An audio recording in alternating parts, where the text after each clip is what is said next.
अस्सलाम वालेकुम स्टूडेंट्स। आज का हमारा टॉपिक है molecular mass and formula mass of chapter 1 fundamentals of chemistry. तो पहले हम मॉलिक्यूलर मास डिस्कस करेंगे कि मॉलिक्यूलर मास क्या होता है।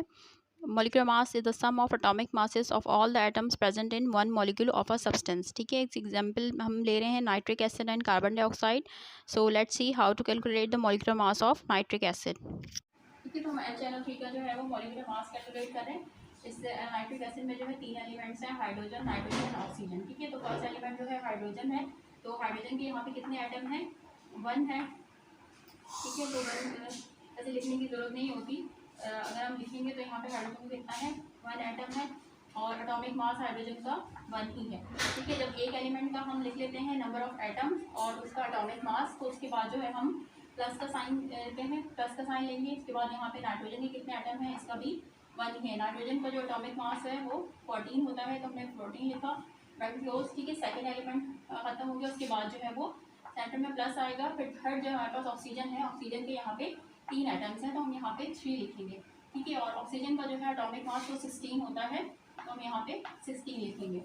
ठीक है, तो यानी ये वाले जो है ये नंबर ऑफ एटम्स हैं और ब्रैकेट में जो लिखे हैं हमने एटॉमिक मास है, और एक एलिमेंट को करने के बाद बीच में जो है वो हम प्लस का साइन देते हैं। ठीक है, अब हम इसको जो है कैलकुलेट करेंगे, मल्टीप्लाई होगा। ये जो नंबर ऑफ एटम्स होते हैं वो अंदर ब्रैकेट में एटॉमिक मास से मल्टीप्लाई होते हैं। ठीक है, तो ये 1 रहेगा, 1 प्लस 14 14 और 16 3 48। ठीक है, तो ये 48 हो जाएगा। अब जो है हम इन सबको प्लस कर लेंगे, तो जो है ये 63 आ जाएगा हमारे पास। ठीक है, और इसका हम जो है वो यूनिट लिखेंगे AMU। ठीक है, एटॉमिक मास यूनिट, यानी HNO3 का जो हमारे पास मॉलिक्यूलर मास आया है वो 63 है। ठीक है, अब हम अपनी सेकंड एग्जांपल कंसीडर करेंगे विच इज़ कार्बन डाइऑक्साइड। ठीक है, तो इसमें क्या है? कार्बन है और ऑक्सीजन है। तो फर्स्ट 2 एलिमेंट्स हैं इसमें। कार्बन का 1 एटम है, 1 लिखेंगे। कार्बन का जो एटॉमिक मास है वो 12 है, तो हमने 12 लिखा। ठीक है, एक एलिमेंट कंप्लीट हो गया, उसके बाद प्लस आएगा। और यहाँ पे ऑक्सीजन के कितने हैं? 2 एटम्स हैं, हमने 2 लिखा। ऑक्सीजन का जो है एटॉमिक मास 16 है, तो यहाँ पे 16 लिखेंगे। ठीक है, 2 ही एलिमेंट्स हैं, तो हम अपना सेकंड स्टेप करेंगे। 12 को मल्टीप्लाई करेंगे 1 से, 12 आ जाएगा। 16 को मल्टीप्लाई करेंगे 2 से, तो 32 आ जाएगा।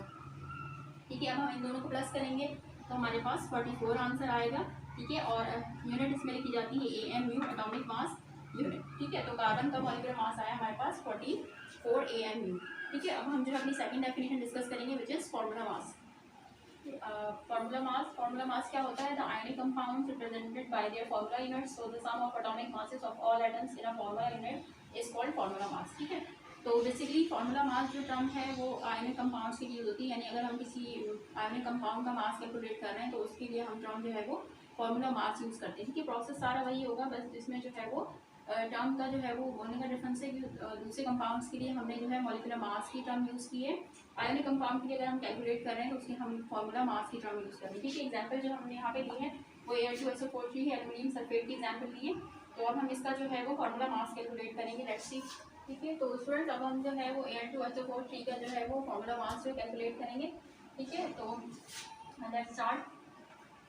तो यहाँ पे एल्यूमिनियम के जो है वो 2 एटम्स हैं, तो 2 लिखेंगे, और एल्यूमिनियम का मास जो है वो 26.98 है, ये मेंशन करेंगे। क्योंकि सेंटर में जो है वो प्लस आ जाएगा। ठीक है, अब इस कंपाउंड में क्या है कि यहाँ पे जो है ब्रैकेट है, SO4 में यहाँ पे 4 लगा हुआ है, ब्रैकेट के बाद यहाँ पे 3 लगा हुआ है। ठीक है, तो वैसे हम इसको इस तरह से भी देख सकते हैं कि S जो है, S के बाहर ब्रैकेट के बाहर 3 है, तो S के साथ जस्ट 3 आ रहा है, और यहाँ पे 4 है और ये 3 है। ठीक है, तो ऑक्सीजन के साथ ये वाला 4 भी कंसीडर होगा और ये वाला 3 भी कंसीडर होगा, तो 4 3 12 हो जाएगा।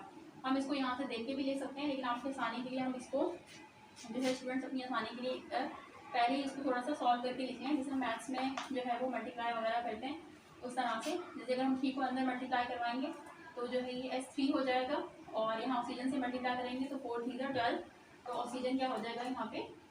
ये 12 हो जाएगा। ठीक है, तो अब हम इसके थ्रू जो है वो आसानी से इसके एटम्स देख सकते हैं कि एलिमेंट के एटम कितने हैं। ठीक है, तो S कितना हो गया? S के एटम जो है वो 3 है सल्फर के, इसका मास जो है वो 32 है। ठीक है, इसके बाद जो है वो प्लस का साइन आएगा। ऑक्सीजन के जो है कितने हो गए? 12 एटम्स हो गए, और मास इसका 16 है। ठीक है, तो अब हमें जो है देखिए, अब हम सेकंड जो है इसका मास जो है 26.98 है, इसको 2 से हम मल्टीप्लाई करेंगे तो आंसर हमारे पास आ जाएगा इसका 53.96।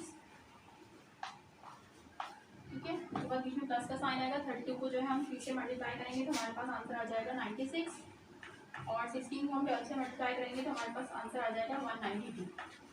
ठीक है, तो इन सबको हम जो है वो प्लस कर देंगे तो हमारे पास फाइनल आंसर आ जाएगा 341.96। ठीक है, यूनिट्स में AM क्यूब की आएगी। ठीक है, अब हम इसको क्या कहेंगे कि ये हमारे पास क्या है, हम कहेंगे कि ये Al2SO4 यानी एल्यूमिनियम सल्फेट का फॉर्मूला मास है। ठीक है स्टूडेंट्स, आज का लेक्चर खत्म हुआ, और मज़ीद वीडियोस देखने के लिए चैनल को सब्सक्राइब करें और बेल आइकन को क्लिक करें ताकि हर नई आने वाली वीडियो बर वक्त आप देख सकें। थैंक्स, अल्लाह निगहबान।